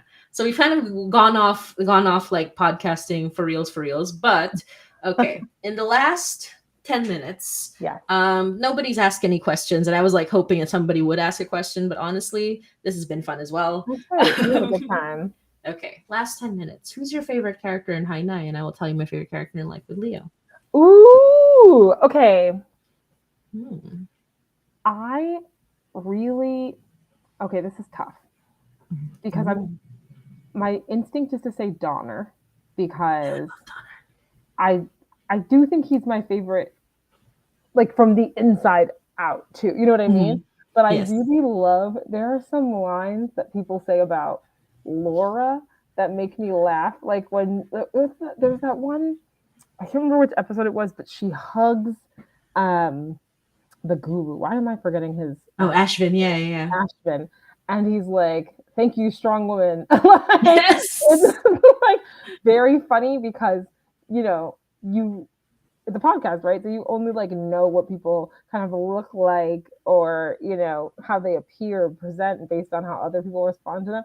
So it was so funny, like having Laura keep being built out in my head, not as this sort of like shrinking violet, like damsel in distress, kind of how you meet her as this like woman in peril, but she's actually like very tall and very Yeah, she's like strong. huge. She's trying to rip apart, like in episode 20, she's trying to rip apart a piece of wood because Right. Captain America did it once. And it's just like so funny to me. So like I think Laura is like sneakily more funny than I think. Like every time I'm like, oh, that came from Laura, and that makes me laugh. So it's Laura, between Donna and Laura, but maybe I'm giving Laura the edge actually. Okay, I'm gonna give it to Laura. I'm gonna give it to Laura. yes, Laura. She was also, I mean, here were our three characters who were in the sexy person poll were Laura, Donna, and Mary. So fair enough, fair enough. And And yeah, that's Laura's like seeing that wonderful. fan art of Donna, like, whoa. Yeah, Donner's, oh my gosh. Donner's my favorite character, actually. Guess what? He's actually gonna have a very major role in Act 3, so that's gonna be fun.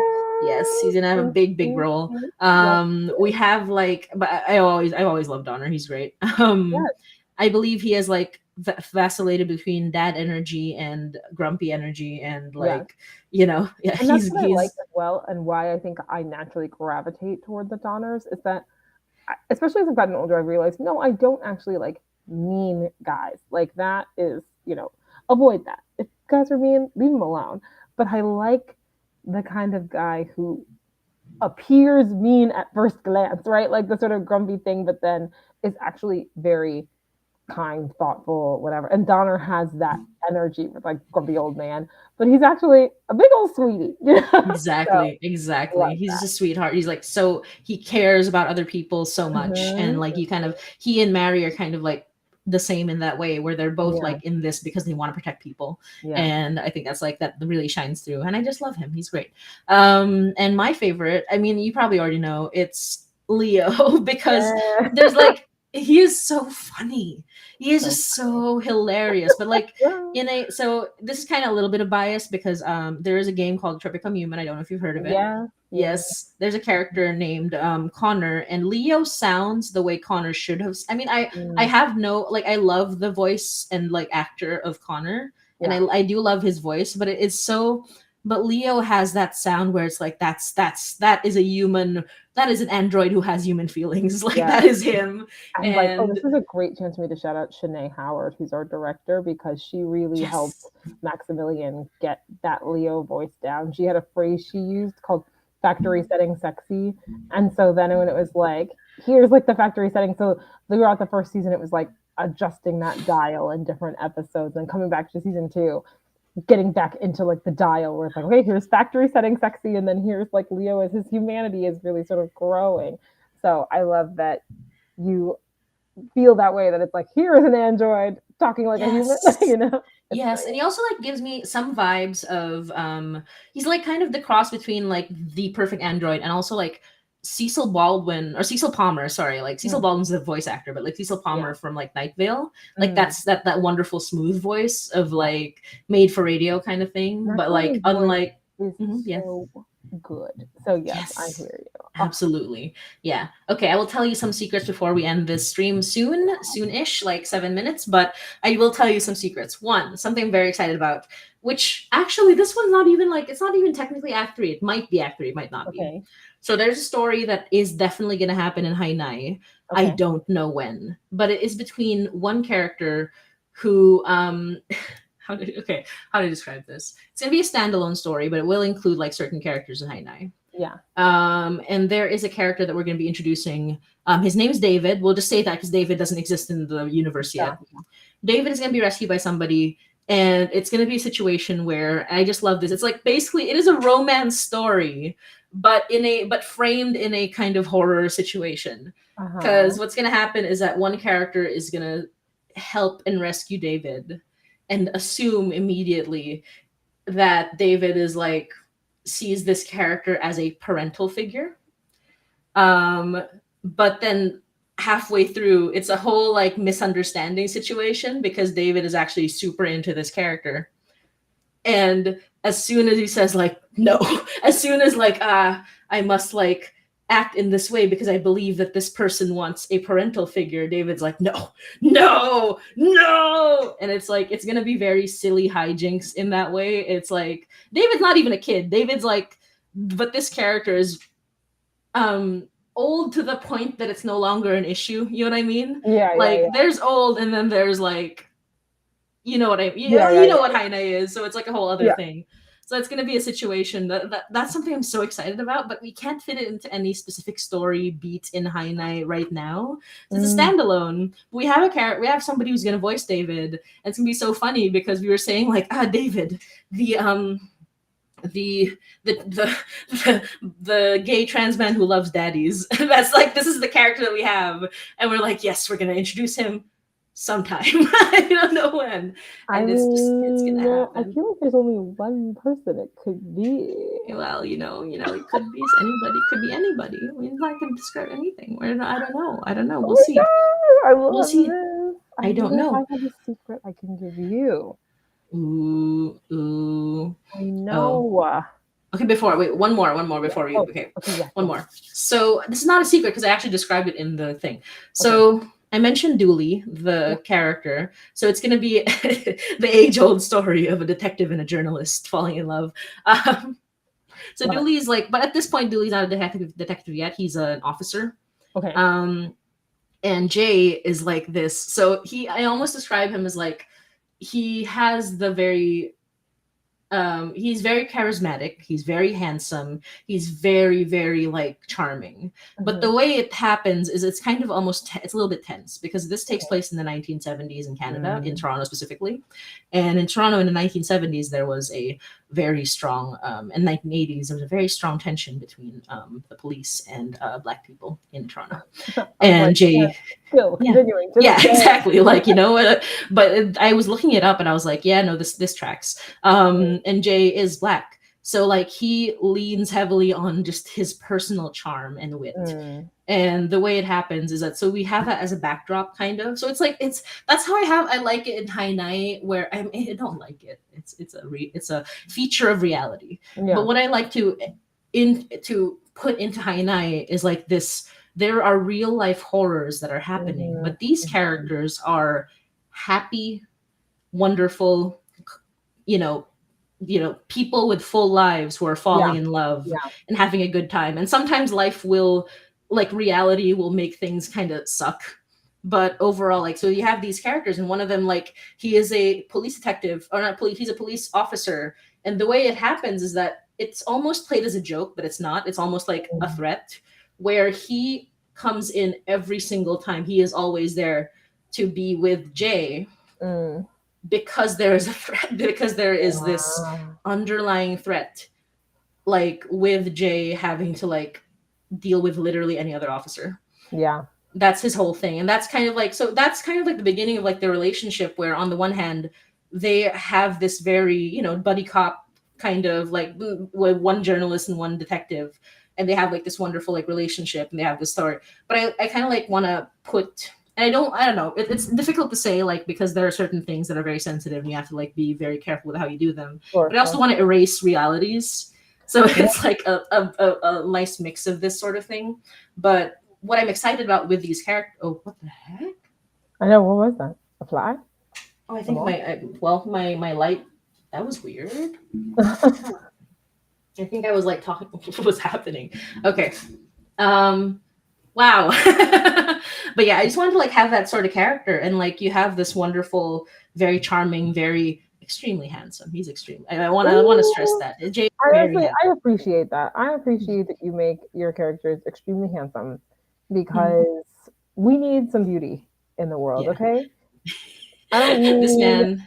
to have someone around. Listen, I myself am ugly. This is not saying that there is no place for ugly people in the world, but I am saying that I appreciate Lies. a handsome, a gorgeous, you know? I feel, and I love this character. Like this character also, like Jay. He reminds me a little bit of Howl's Moving Castle Howl. Like he has that You're winning vibe already. because he has a bit of magic in him, but like not. It's almost like mirroring Mary and Donner, except in Mm, this case it is Jay and Dooley.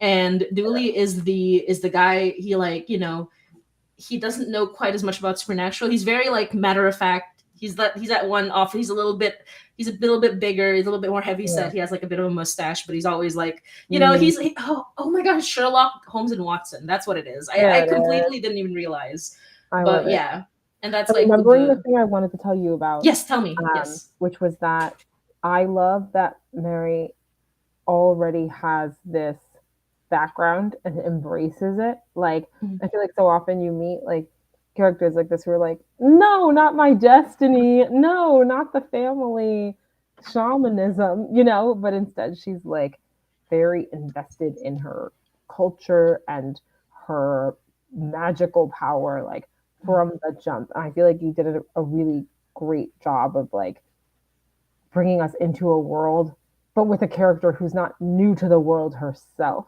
Hmm. So Exactly. it felt very original in that way. I had that Hmm. thought ages ago, and I just now remember it toward the Thank end. you so much. Yeah. And I like that because like it's how it happens in the Philippines quite a bit. It's Mm, like there's certain things where it's like there's a lot of like supernatural and like superstitious things that happen mm, in the Philippines, but it's part of life in some way. And it's not unusual for somebody to say, I know Babaylan. Like my mm, mom knows Babaylan. She knows at Albulario. It's just a thing. yeah. She's a Catholic. She's a hardline Catholic. She is also, she also raised children who are like, she raised a doctor. She has doctors in the family. And the way I remember it when I was a kid, there was a thing that happened in our family where she first called the doctor, then she called the priest, and then she called the shaman. And Mm. that's like those that's the That's the order. that's kind Yeah. of like just figure out what was wrong. And that's kind of like how I like to see like the story where it's like Mary is she has many magical powers, but her day job is she's an audio engineer, or like Yeah. she's an audio editor. That's kind of like it's the fantastical lives in the mundane in Yeah. this case, and not in a secret world kind of way, but in a you never ask kind of way. Right. You never And ask that's for me like to tell you. So that's like how Exactly. it goes. Like people don't always talk about like sometimes I will know people for years and I don't know what their religion is, for example, because it's Right, just right, not right. like doesn't come up that often. But that's kind of how Mary is. It's like, whoops, it's suddenly very relevant that I was raised with this Yeah. um this family and this mother and this like experience. And that's like that's what I like about Hainai. Anyway, I'm kind of getting off. I'm kind of it's already been 2 hours. But is there anything else you want to bring up or ask before we end this wonderful chatty stream? I think that's everything. Just final compliments to you. I think that Hannah is so smart and cool. I think it's amazing that you managed to tell so many different kinds of horror stories, essentially, but it all feels like part of the same podcast. It doesn't just feel like, oh, here we are doing a new thing. Um, I that one episode with DJ in the dark, and it's like it's just them and one caller. Yes. Oh, I thought that was so good, creative, and I remember that was when I was like, this podcast is doing everything well, like all the things and well. It's a little rude, honestly, but honestly inspiring as well. Just Mhm. great stuff. Two thumbs. And like I said, everybody, I got paid today, so I'm about to go support High Knife Act 3 fundraiser, and Oh, you thank all you. should too. Thank you Yeah. so much. Yeah, the fundraiser's right there. And I do want to say, absolutely listen to Life with Leo. Their fundraiser are already over. I got mine in terms of like the little audio clip. But yes, please like do check them out because it is wonderful. It will grab you and you will think about that rotisserie chicken episode every single day of your life I like I hope have. you do. It is wonderful. The people there are wonderful. The voice actors are wonderful. Everyone's adorable. And everything is happy until it rips your heart out of your chest and like tells you season 2 is coming in a year. And I'm like, It's almost here. It's almost here, yeah. 2 So more true. months to go. So excited. And Tavy, I'm so happy to chat with you. Thank We you so much are for having me. we're working together on something. I know. Perhaps, yeah. I'm Mhm. very excited. I mean, it'll take a little while because time, like productions do take some time, but it's always nice to have something to look forward to. yes, thank you so much. And yeah, Thank it was you. wonderful to chat with you. You I hope you had a as well. good time, and I hope I everyone did. listening had a good time. I hope you can get some rest. I know it's late over in your part of the world, so It's not too bad. It's still gaming time for me. No, it's fine. oh, okay. And then have fun. Turn up. Yeah, I'm gonna have a nice, relaxing Sunday. That's what's gonna happen. Good. All right. Have a good day. Thank you so much. Bye. Bye. Bye. And I'll turn this off.